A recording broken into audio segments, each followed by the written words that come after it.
Testosterone muscle build ಮಾಡ್ಲಿಕ್ಕೆ it's an important hormone.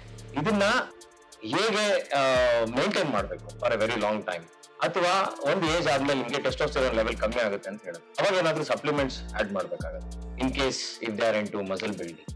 Natural ಆಗಿ ಮಾಡ್ತೀನಿ ಅಂತ ಹೇಳಿದ್ರೆ ನೀವು ಕರೆಕ್ಟ್ ಆಗಿ ಊಟ ಮಾಡಿ ಚೆನ್ನಾಗಿ ನಿದ್ರೆ ಮಾಡಿ heavy lifting is the only option for this. Heavy lifting ಅಂತ ಹೇಳಿದ್ರೆ 8 ರೆಪಿಟೇಷನ್ ಗಿಂತ ಕಮ್ಮಿ ಮಾಡುವಂತದ್ದು, ಅಂದ್ರೆ 5 ರೆಪಿಟೇಷನ್ ಆಗಿರ್ಬೋದು, 3 ರೆಪಿಟೇಷನ್ ಆಗಿರ್ಬೋದು. ಈ ತರ ಎಕ್ಸರ್ಸೈಸಸ್ ತುಂಬಾನೇ ಹೆಲ್ಪ್ಫುಲ್ ಈ ಟೆಸ್ಟೋಸ್ಟೆರೋನ್ ಬೂಸ್ಟಿಂಗ್ ಗೆ. There is no other mechanism. But some people want to get it exogenously, ಅಂದ್ರೆ ಆಚೆಯಿಂದ ತಗೊಳೋದು ಮಾಡ್ತಾರೆ, which is not safe, which is definitely not safe, because ನಮ್ಮ ಬಾಡಿಯಲ್ಲೇ ಪ್ರೊಡ್ಯೂಸ್ ಆಗುವಂತದ್ದು ಇದು. You don't want to take it from outside. You should have a very strong reason to take it from outside. First ಯಾರಿಗೆ ಕೊಡ್ತಿದ್ರು ಇದು? Cancer patients, ತುಂಬಾನೇ weak ಆಗಿದ್ರೆ ಕೊಡೋರು, ಬರ್ನ್ ವಿಕ್ಟಿಮ್ಸ್ ಕೊಡೋರು.